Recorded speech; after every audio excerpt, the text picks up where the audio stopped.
आज हम लोग समझेंगे एक देश एक चुनाव की व्यवस्थाओं को किस प्रकार से संचालित किया जा रहा है। देखिए, एक राष्ट्र एक चुनाव किस तरीके से दुनिया में अर्थ के दृष्टिकोण से देखेंगे तो जो ये पूरी कहानी चलती रही है या चल रही है, तो लोकसभा का चुनाव हो या विधानसभा का चुनाव हो, राज्यसभा, नगर पालिका, पंचायत का चुनाव, ये सरकार की पॉलिसी है कि अब सारे चुनावों को वो एक साथ कराना चाह रही है, सारे चुनावों को वो साथ में लेना चाह रही है। तो इसका मुख्य मुद्दा यह है कि जिस प्रकार से, जिस दृष्टिकोण के साथ एक देश एक चुनाव की जो है असफलता का मुख्य आधार क्या है। अब ये जो 2029 में एक राष्ट्र एक चुनाव की जो तैयारी थी, अभी जो है उस पे जो है कहीं से भी जो है ग्रहण लगने की तैयारी दिख रही है, पूरी तरीके से सफलता में नहीं। उसका मुख्य रीजन है कि सरकार के पास अभी भी जो है उस तरीके का बहुमत नहीं है। अब देखिए, अब समझते हैं कि किस तरीके से पूरी कहानी सब भारत जो है एक चुनावी सुधार की ओर कैसे बढ़ रहा है। एक देश एक चुनाव और एक सुधार की जरूरत जो है किस तरीके से देश में बढ़ती जा रही है। सबसे पहले तो समझेंगे कि ऐतिहासिक पृष्ठभूमि क्या रहा। इसका जो ऐतिहासिक पृष्ठभूमि रहा उसको सबसे पहले हम जानेंगे। अच्छा, इतिहास में अगर आप जब देखेंगे तो शुरुआती दौर 1951 से 1967, 1951 टू 1967 के दौरान, इसके दौरान ये जो कहानी है, इसके दौरान जो है देश में जो चुनाव होते थे वो एक साथ होते थे। ठीक है, स्वतंत्रता के बाद भारत में 1951-52, कब 1951-52 पहला 1951 में जो हुआ था, 1951-52 में एक साथ चुनाव हुआ था, मतलब उस दौरान पूरे राज्य पूरे देश में एक साथ चुनाव हुआ था। फिर 1957 दूसरी बार कब हुआ था, 1957, इसमें भी जो है एक साथ चुनाव हुआ था। उसके बाद कहानी फिर आगे बढ़ी और फिर उसके बाद 1962 और 1967, 1962 और 1967 तब जो है देश में जो चुनाव होते थे वो कैसे होते थे, एक साथ होते थे। उसके बाद फिर कहानी कहाँ गड़बड़ी, चक्र टूटा कैसे। चक्र टूटा जो है 1959 में जब केंद्र सरकार ने केरल में अनुच्छेद 356, क्योंकि आपको पता है कि अनुच्छेद जो है अनुच्छेद 356, इसका प्रयोग हम किसके लिए करते हैं, राज्य में जो है आपातकाल के लिए करते हैं। राज्य में आपातकालीन तो जो है 1959 की घटना थी। ये घटना कब की थी, 1959 की। 1959 में घटना घटी जब ये पूरी कहानी जो है निकल के सामने आई। तो 1959 में यह पूरा एक वन नेशन वन इलेक्शन की कहानी को जो है पूरी तरीके से ग्रहण लगा। देखिए, यह वन नेशन वन इलेक्शन, और इसमें जो है किस तरीके से जो है ये पूरी कहानी किस तरीके से ये संचालित हो रही है, उसके बारे में जो है हम लोग पूरी तरीके से एक बार समझ लेंगे कि वन नेशन वन इलेक्शन में जो चक्र टूटा 1959 में, क्योंकि केरल में जो है सरकार दल बदल और बर्खास्तगी पूरी व्यवस्था थी, उसके दौरान ये पूरा सिस्टम पूरा चक्र जो है टूट गया। वर्तमान स्थिति में कुछ राज्य जैसे आंध्र प्रदेश, देखिए आंध्र प्रदेश एक ऐसा राज्य जहां जब लोकसभा का चुनाव होता है उसी दौरान राज्यसभा का भी चुनाव हो जाता है, राज्य में भी चुनाव हो जाता है। राज्यसभा नहीं, लोकसभा के साथ साथ राज्य में भी चुनाव हो जाता है। उसी तरीके से आंध्र प्रदेश के साथ उड़ीसा, अरुणाचल प्रदेश और सिक्किम, इन सभी राज्यों में चुनाव कब होता है, जब केंद्र में चुनाव होता है उसी दौरान राज्य में भी चुनाव हो जाते हैं। फिर एक आती है कोविंद समिति की सिफारिश। अब जो पूर्व राष्ट्रपति थे, पूर्व उपराष्ट्रपति रामनाथ कोविंद, ये जो पूर्व उपराष्ट्रपति थे रामनाथ कोविंद जी, उनके नेतृत्व में पूरी कहानी रची गई। सरकार ने पूर्व राष्ट्रपति रामनाथ कोविंद की अध्यक्षता में उच्च स्तरीय समिति, हाई लेवल कमेटी गठित की गई, HLC। ठीक है, उसके बाद अपनी रिपोर्ट के प्रमुख सिफारिशें जो है चरणबद्ध किस तरीके से पूरी प्रक्रिया होगी। जैसे ये देखिए, वन नेशन वन इलेक्शन है, तो चरणबद्ध तरीके से कैसे गठित होगा, चरणबद्ध तरीके से इसका जो है क्या शुरुआत रहेगी, किस तरीके से इसमें जो है पूरी व्यवस्था बनाई जाएगी, इसके बारे में जो है पूरा हम देखेंगे और समझेंगे क्या इसको किस तरीके से इसको जो है संचालित किया गया। अब देखिए, समझिए वन नेशन वन इलेक्शन है क्या, कॉन्सेप्ट और व्यवस्था क्या है, इतिहास और पृष्ठभूमि क्या है, 1951 से लेकर कोविंद कमेटी तक किस तरीके से रहा है। तो हम आपको बता चुके हैं कि 4 बार अभी तक जो है ये पूरी व्यवस्था पूरी तरीके से जो है कैंसिलेशन में रही है। 4 बार तक, 4 बार एक साथ चुनाव हो चुका है। संख्या का खेल, अब देखिए मुख्य गेम यहाँ फंस रहा है, संख्या का खेल। सरकार के पास 2/3 का बहुमत होना अनिवार्य है, जो कि प्रेजेंट टाइम पे नहीं है। तो जब तक 2/3 का बहुमत नहीं होगा तो आप उस क्षेत्र में काम नहीं कर पाएंगे। ठीक है, ये सरकार के तर्क वितर्क और एक देश एक चुनाव का मतलब क्या है, इससे सरकार का ये कहना है कि एक देश एक चुनाव में हम पूरी तरीके से जो है अपनी व्यवस्था को बनाए रखेंगे। अपनी व्यवस्था को बनाए रखने का मुख्य आधार ये है कि सरकार का ये कहना है कि हम जिस भी तरीके से काम करेंगे, हम जिस भी फ्रेंचाइजी पे काम करेंगे या हम जैसे भी काम करेंगे, हम उस पे जो है अपनी कमी को, जो पैसे का नुकसान है, जो पैसे का लेन देन है, उस पर कुछ सुधार करेंगे। पर चरणबद्ध शुरुआत होगी कैसे, यहाँ गेम इसका है कि चरणबद्ध शुरुआत करेंगे कैसे। देखिए, चरणबद्ध शुरुआत कुछ नहीं होगा। राम मंदिर अभी बना था, मंदिर एक बना था उत्तर प्रदेश के अयोध्या में। ये लोग मंदिर का पैसा लूट ले गए, मतलब समझिए कि 200 करोड़, 250 करोड़, 300 करोड़, इतना बड़ा, मतलब आप समझिए कि क्या ही स्तर रहा होगा। ये लोग मंदिर को साफ कर दिया। मतलब आप लोग क्या समझ ही नहीं रहे हैं, ये लोग जब मंदिर को साफ कर सकता है तो देश को साफ करने में इनको ज्यादा समय नहीं लगने वाला है। देश एक दिन आप सोते रहेंगे, रात में पता चलेगा कि देश साफ हो चुका है। अब देश हमारा नहीं रहा, हम देश के भी नहीं रहे, दोनों लोग एक दूसरे के नहीं रहे। तो इस बात को ध्यान में रखना है कि किसी भी तरीके से अपने देश को सुरक्षित रखने के लिए ज्यादा जरूरी है कि जो लोग सत्ता में बैठ रहे हैं उनकी जवाबदेही, उनकी जिम्मेदारी भी तय होती रहे। ठीक है, चरणबद्ध शुरुआत ऐसे होता है पहले चरण में। अब चरणबद्ध शुरुआत का मतलब ऐसा नहीं होता कि पहले मंदिर लूटाना है, उसके बाद मस्जिद लूटना है, फिर उसके बाद देश लूट लेना है। ऐसा चरणबद्ध शुरुआत का मतलब नहीं होता है। चरणबद्ध का मतलब होता है लोकसभा और राज्य विधानसभा चुनाव एक साथ कराए जाए, जिसके बाद जो है दूसरे चरण में 100 दिनों के भीतर, ये भी है कि 100 दिनों के भीतर स्थानीय निकाय चुनाव कराए जाएंगे।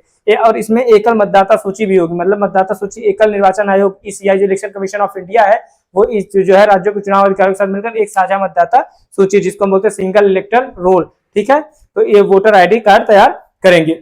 अब मध्यावधि की स्थिति त्रिशंकु सदन, यदि कभी अविश्वास प्रस्ताव या कोई भी तरीके से बीच में अगर सरकार गिर जाती है तो एक साझा मतदाता सूची और वोटर ID कार्ड तैयार करेंगे। और उसमें क्या होगा, मध्यावधि की स्थिति होगी, मध्यावधि चुनाव होंगे। और एक गेम यहाँ पे ये फंसा है कि मध्यावधि का जो चुनाव होगा तो मध्यावधि का चुनाव तभी तक होगा जब तक कि वो कार्यकाल नहीं पूरा होगा। जैसे मान लीजिए केरल की सरकार है, उसने 2 साल तक सरकार चलाया, उत्तर प्रदेश की सरकार है 2 साल तक सरकार चली, उसके बाद किसी कारणवश इधर उधर हो गया, दल बदल हो गया, कुछ भी XYZ सरकार गिर गई, तो सरकार गिर गई जो 3 साल का कार्यकाल है उसी के लिए सिर्फ चुनाव होगा। वही जो 3 साल का कार्यकाल है उसी के लिए सिर्फ चुनाव होगा। ऐसा नहीं है कि आप जो है पूरे उसका फिर 5 साल, ऐसा नहीं करना है, सिर्फ 3 साल तक के लिए वो चुनाव होगा, केवल शेष कार्यकाल के लिए चुनाव गठित होगा, न कि 5 वर्ष के लिए। ये एक नया मुद्दा इस पूरे फ्रेंचाइजी में शामिल किया गया है। इसको जो है अब समझिए कि ये जो पूरी प्रक्रिया है, अब यहां समझेंगे, ये 129वां संसद में जो है संसद में पेश किया गया बिल है। ये जो संसद में पेश किया गया है उसमें 129वां 129 कितना 129 संविधान संशोधन विधेयक, संविधान संशोधन विधेयक, ठीक है, 129 संविधान संशोधन विधेयक पारित किया गया और उसमें जो है संसद में इसको प्रस्तुत किया गया। ठीक है, स्थानीय निकाय चुनाव एकल मतदाता सूची में जो पूरी प्रक्रिया रही है।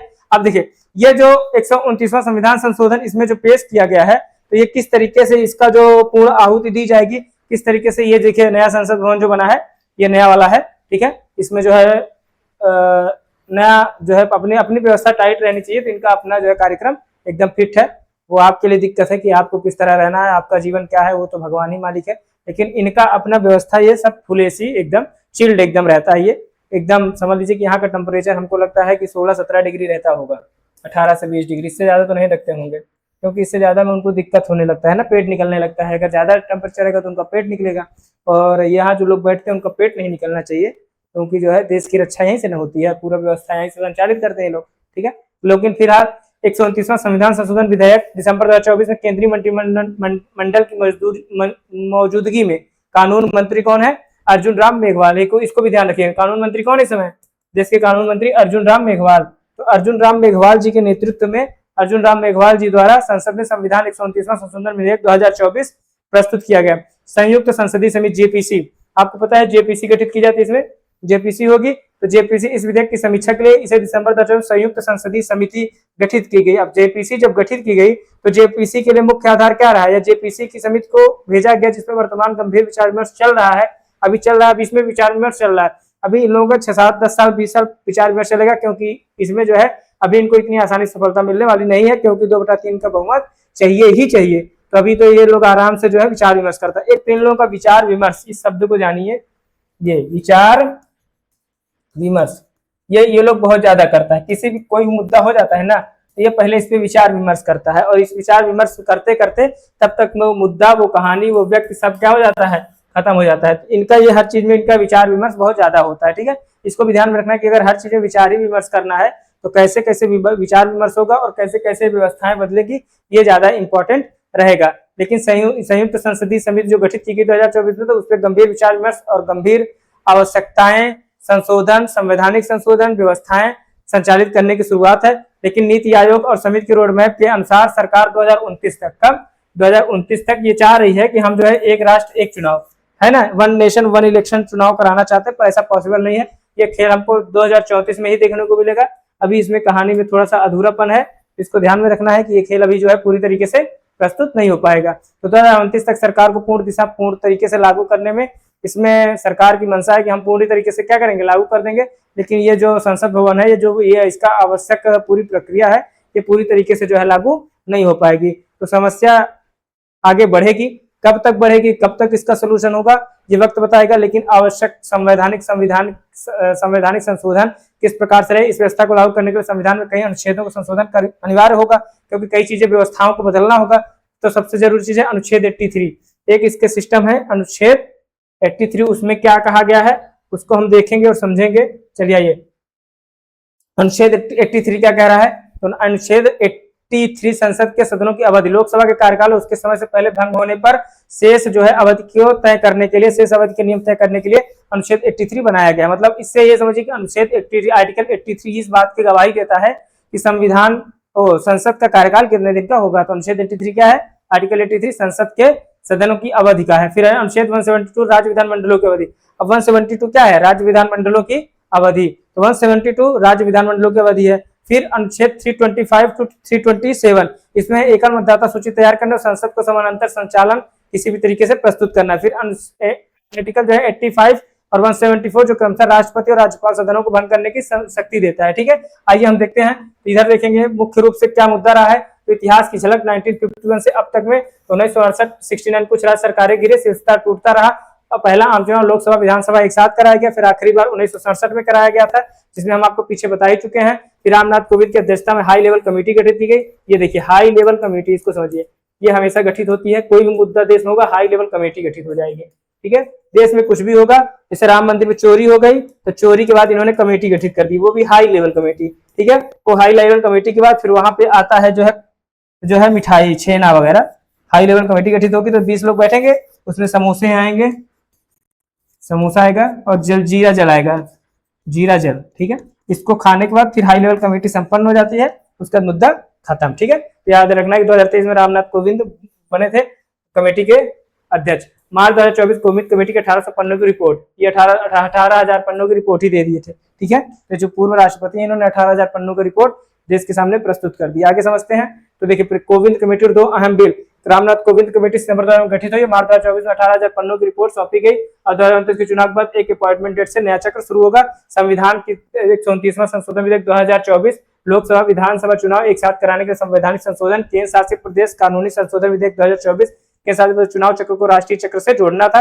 जेपीसी आपको ज्वाइंट पार्लियामेंट कमेटी होती है, ज्वाइंट पार्लियामेंट कमेटी। तो संयुक्त समिति को कहां तक पहुंचना है, ये देखिए 39 सदस्यीय समिति होगी, जिसमें अध्यक्षता जो है पीपी चौधरी भाजपा सांसद है, जो पीपी चौधरी उन्होंने अध्यक्षता की। 27 लोकसभा के हैं प्लस 12 राज्यसभा सदस्य हैं और दिसंबर 2000 दोनों बिलों की समीक्षा है। ये देखिए राज्य स्तरीय किस तरीके से, ये राज्य स्तरीय जो है ये पूरा कॉन्स्टिट्यूशनल जून 2028 तक बाकी है। ठीक है, और दौरा हो चुका है 10 राज्यों तक दौरा हो चुका है, अभी 18 राज्य बाकी है, क्योंकि कुल 28 राज्य हैं। 28 राज्यों में से 10 राज्यों को दौरा हो चुका है, अभी 18 राज्य बाकी है। ठीक, नतीजा अभी तक सिर्फ 28 में 10 राज्यों में परामर्श पूरा हुआ, इसलिए रिपोर्ट अभी देर हो रहा है। ठीक है, समर्थन में तर्क, सरकार के तक फायदे क्या गिनाए जा रहे हैं। पैसों की बचत होगी, सरकार ने ऐसा कहा कि अगर एक 1 नेशन 1 इलेक्शन होगा तो पैसों की बचत होगी। बार बार चुनाव कराने में सुरक्षा, स्टाफ और ईवीएम पर भारी खर्च होता है। एमसीसी बार बार नहीं लगेगा। चुनाव आचार संहिता, ठीक है, ये आचार संहिता लगता है तो बार बार लगाने का फैसला जरूरी नहीं होगा। सिंगल वोटर लिस्ट होगी, एक ही वोटर लिस्ट से डुप्लीकेशन और गड़बड़ियां कम हो जाएंगी। शिक्षक कर्मचारियों और पुलिस को बार बार चुनाव ड्यूटी नहीं करनी पड़ेगी, ये जो कराता है ना, ये शिक्षक कर्मचारियों पुलिस को बार बार ड्यूटी नहीं करनी पड़ेगी। तो हम लोगों को तो ये बार बार चुनाव ड्यूटी में लगाता है, हमेशा जो है हम चुनाव ड्यूटी में ही रहते हैं। राज्यसभा चुनाव होगा तो भी, लोकसभा चुनाव होगा तो भी, और जो इनका अपना नगर पालिका नगर परिषद तो भी, तो हमेशा हम लोग को हमेशा ये ड्यूटी पे लगाए रहते हैं, कहीं कोई दिक्कत समस्या बात नहीं है। ठीक है, ये आपका निर्वाचन आयोग का एक लोगो है। ठीक है, तो 7 लाख करोड़ की संभावित बचत का ऐसा अनुमान है कि अगर 1 नेशन 1 इलेक्शन होगा तो इतने रुपए देश के बचेंगे। जेपीसी अध्यक्ष पीपी चौधरी के दावे के अनुसार 1.6% तक जीडीपी बढ़ने का अनुमान हो जाएगा, मतलब इससे जीडीपी भी बढ़ेगी। यह राशि लगभग आधे स्वास्थ्य बजट या 1/3 शिक्षा बजट के बराबर बताई जा रही है। कुछ नहीं, इससे कुछ होना हुआ नहीं होता है। ठीक है, मुख्य आधार यह है कि किस तरीके से इसके पूरे सिस्टम को इन्होंने प्रभावित किया है या किस प्रकार से पूरी व्यवस्था को ये संचालित करेंगे। इससे ज्यादा इंपॉर्टेंट ये है कि इनकी मंशा, किसी भी देश की या किसी भी व्यक्ति की मंशा क्या है। एक राष्ट्र एक चुनाव ये सोचते हैं कि किसी मुद्दे को लेकर क्षेत्रीय दलों का नुकसान किस प्रकार होकर राष्ट्रीय मुद्दे हावी होने से छोटे और क्षेत्रीय दल कमजोर पड़ सकते हैं। ठीक है, और संघवाद पर चोट, आलोचकों कहना है कि संविधान के मूल ढांचे को कमजोर करता है, ये मुख्य मुद्दा है। देखिए क्षेत्रीय दलों को नुकसान होगा, राष्ट्रीय मुद्दे हावी होने से छोटे और क्षेत्रीय दल कमजोर पड़ सकते हैं। फिर इधर देखिए जनादेश का सवाल, तो सरकार बीच में गिरे तो क्या जनता 5 साल चुनाव का हक प्रभावित होगा।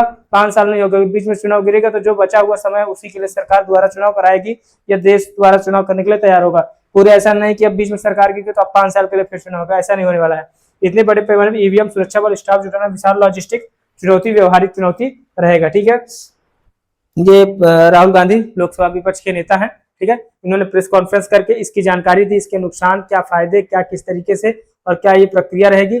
तो जो कि चूंकि आपको पता है कि अनुच्छेद 85 में क्या होता है, राष्ट्रपति है। अनुच्छेद 85 में राष्ट्रपति जो है भंग कर सकते हैं, उनको पास संसद को भंग करने का शक्ति किसको है, राष्ट्रपति को है, अनुच्छेद 85 में। और 174 अनुच्छेद 174 में क्या ताकत है, राज्यपाल को भंग करने की ताकत है। 174 में किसको ताकत है, राज्यपाल को। तो ये पूरी जो प्रक्रिया है, जो एक दूसरे को जो है पूरी तरीके से भंग करने की जो ताकतें दी गई हैं, यह जो है इंपॉर्टेंट है आपके संवैधानिक दृष्टिकोण से और एग्जाम के भी दृष्टिकोण से। लेकिन उससे ज्यादा इंपॉर्टेंट है कि ये जो राहुल गांधी जी जो पूरा सिस्टम बनाए हुए हैं, जो बता रहे हैं, तो राहुल गांधी की मुख्य बात यह है कि इससे तर्क वितर्क, पक्ष विपक्ष और जो इससे फायदे होंगे। चूंकि असली चुनौती क्या है, संख्या का खेल।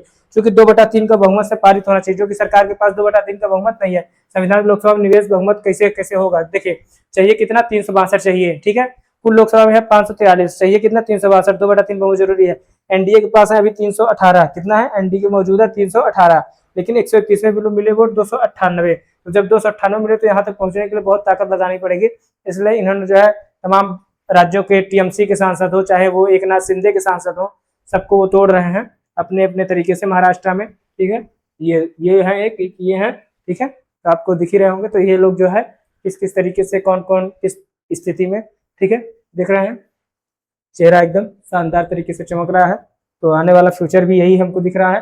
लेकिन फिलहाल समय को देखते हुए 17 अप्रैल 2026 एक असली टेस्ट केस, संविधान 131वां संस्थान विधेयक 2026, ये मुख्य मुद्दा ये रहेगा। ठीक है, मुख्य मुद्दा ये रहेगा। 129 आपका क्या रहेगा, वन नेशन वन इलेक्शन।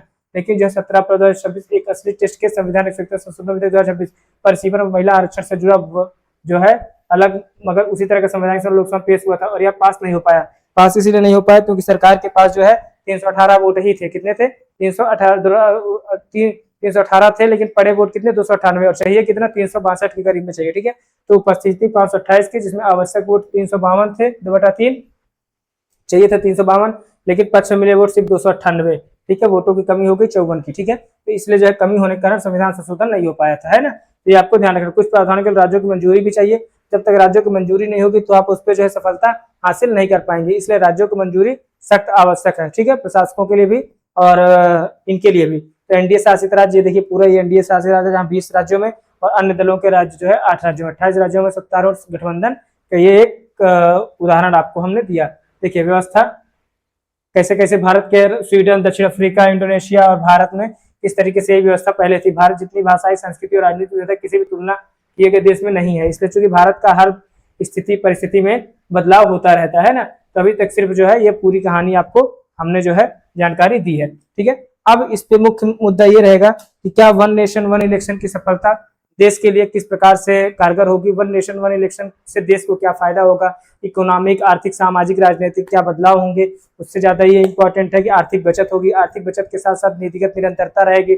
चुनाव समय पे होंगे, चुनाव की व्यवस्थाएं समय पे हो जाएंगी। आचार संहिता बार बार लगाने की जरूरत नहीं पड़ेगी। इससे कानूनी, सरकारी और तमाम काम नहीं रुकेंगे और प्रशासनिक दक्षता जो है वो अपने आप से समय के हिसाब से बार बार उसका दुरुपयोग नहीं होगा। मतदाता में भागीदारी में एक बार अपना वोट देने आए, जैसे बार बार कोई है कहीं बाहर रह रहा है तो उसको बार बार लोकसभा, राज्यसभा, विधानसभा, विधान परिषद बार बार वोट देने आना पड़ता है। तो वो भी एक उस समस्या से भी वो क्या हो जाएगा, निर्मुक्त हो जाएगा। तब तक के लिए धन्यवाद, नमस्कार, थैंक यू। आगे फिर हम लोग नेक्स्ट टॉपिक पे देखेंगे।